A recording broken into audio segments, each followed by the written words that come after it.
मैं प्रोफेसर सविन सिंह अपने भूगोल की व्याख्यान माला में आप सभी का स्वागत करता हूं। आज हम मानसून के उत्पत्ति से संबंधित तापीय संकल्पना पर चर्चा करेंगे। Today I'll discuss the thermal concept of origin and mechanism of monsoon. इस तापीय संकल्पना का प्रतिपादन हैले महोदय ने 1686 ईस्वी में किया था, जिसके दो मुख्य आधार बताए थे। नंबर 1, ग्लोब की विषम संरचना, अर्थात ग्लोब पर स्थल और जल का असमान वितरण।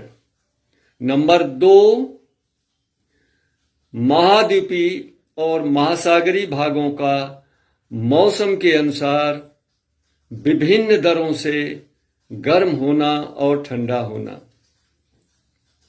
Halley propounded his concept of origin of monsoon, the thermal concept, in the year 1686. According to him, there are two basic factors which govern the origin and mechanism of monsoon. Number 1, heterogeneous character of the globe, meaning thereby uneven distribution of land and water surfaces. Number 2, differential rate of heating and cooling of the land and water surfaces in different seasons. According to thermal concept, during northern winters, the sun is vertical over Tropic of Capricorn in the southern hemisphere. That is called winter solstice, when the sun is vertical on Capricorn on 22nd of December. उत्तरी शीतकाल के समय, यानी उत्तरी गोलार्ध में जब शीतकाल होता है, तो सूर्य जो है मकर रेखा पर 22 दिसंबर को लंबवत होता है दक्षिणी गोलार्ध में। इसे हम विंटर सॉल्स्टिस कहते हैं।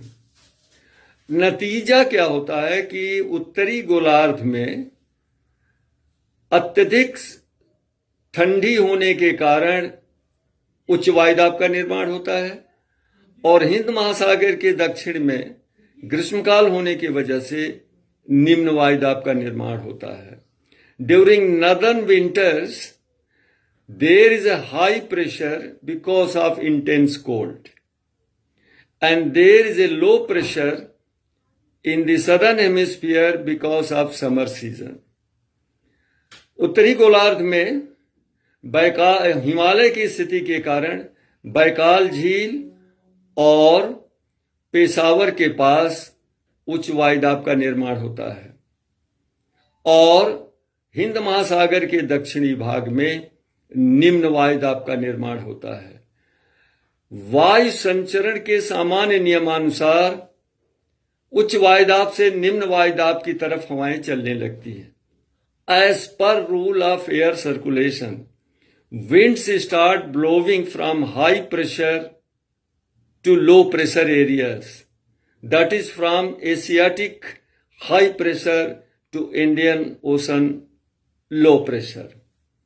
ये ही हवाएं जो होती हैं वह दक्षिणी पूर्वी और दक्षिणी एशिया में जाड़े की मानसून होती हैं। These are called the winter monsoon in Indian subcontinent. They blow from northeast to southwest. इनका प्रवाह जो होता है उत्तर पूर्व से दक्षिण पश्चिम दिशा से। चूंकि ये स्थलीय भाग से आती हैं, अतः ये शुष्क होती हैं और वर्षा नहीं करती हैं।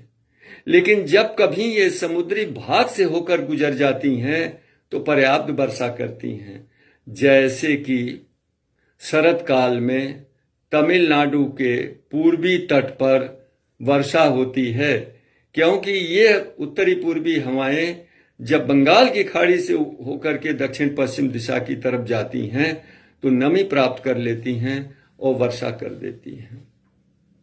Since these northeasterly winter monsoon winds come from over the land, they are dry and therefore they don't yield precipitation. But whenever they come from over the oceanic surfaces, they pick up moisture and they yield precipitation.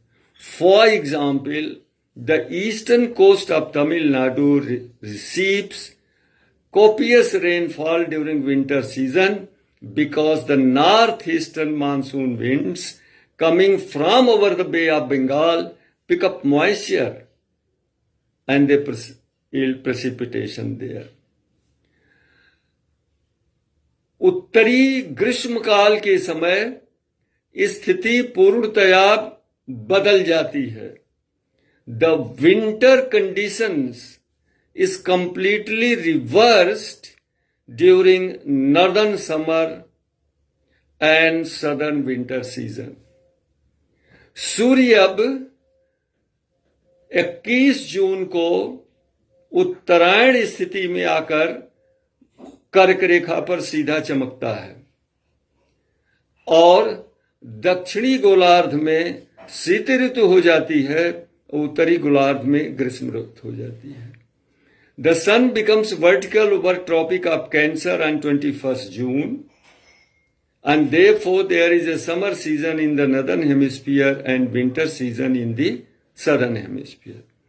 परिणाम स्वरूप Asia में हिमालय की स्थिति के कारण दो जगह निम्न वायुदाब बन जाता है, एक बैकाल झील के पास, दूसरा मुल्तान के पास। Consequently, two centers of low pressure are formed because of the presence of the Himalayas. One is near Lake Baikal, the other is near Multan. Conversely to the northern position, there is a reverse condition in the southern hemisphere.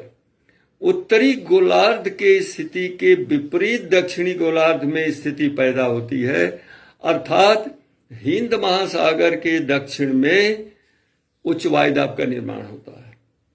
There is high pressure in the southern Indian Ocean, so low pressure centers in Asia and high pressure center in the Indian Ocean.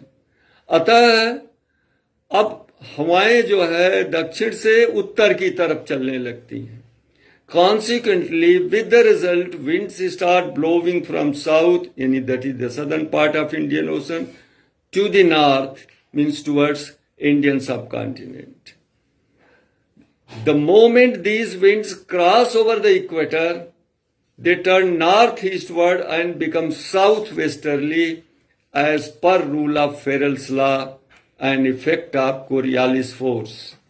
जैसे ही ये हवाएं भूमध्य रेखा को पार करती हैं, Feral के नियमानुसार इनकी दिशा उत्तर पूर्व की ओर हो जाती है, यानी दक्षिण पश्चिम से उत्तर पूर्व की ओर चलने लगती हैं।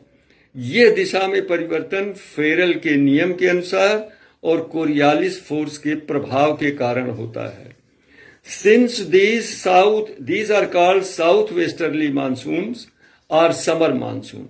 Since these winds, meaning thereby southwesterly monsoon winds, come from over the oceanic areas, more specifically from over the Arabian Sea and Bay of Bengal, they pick up moisture and yield substantial precipitation over Indian subcontinents wherever they are obstructed. परिणाम स्वरूप ये दक्षिणी पश्चिमी monsoon हवाएं चूंकि समुद्र के ऊपर से आती हैं, अर्थात बंगाल की खाड़ी और अरब सागर के ऊपर से आती हैं, अतः पर्याप्त नमी धारण कर लेती हैं और जहां कहीं भी इनका पर्वतीय अवरोध होता है ये पर्याप्त वर्षा कर देती हैं। So this is the position, the winter monsoon and summer monsoon according to thermal concept of Halley. But this thermal concept has been severely criticized and several evidences have been produced against this concept. हाले के monsoon की उत्पत्ति के इस तापीय संकल्पना के विपरीत कई प्रमाण प्रस्तुत किए गए हैं और इस संकल्पना का पूर्णतया विरोध किया गया है, खंडन किया गया है और इसको अस्वीकार किया गया है। इसकी चर्चा हम अगले वीडियो में करेंगे। थैंक यू, धन्यवाद।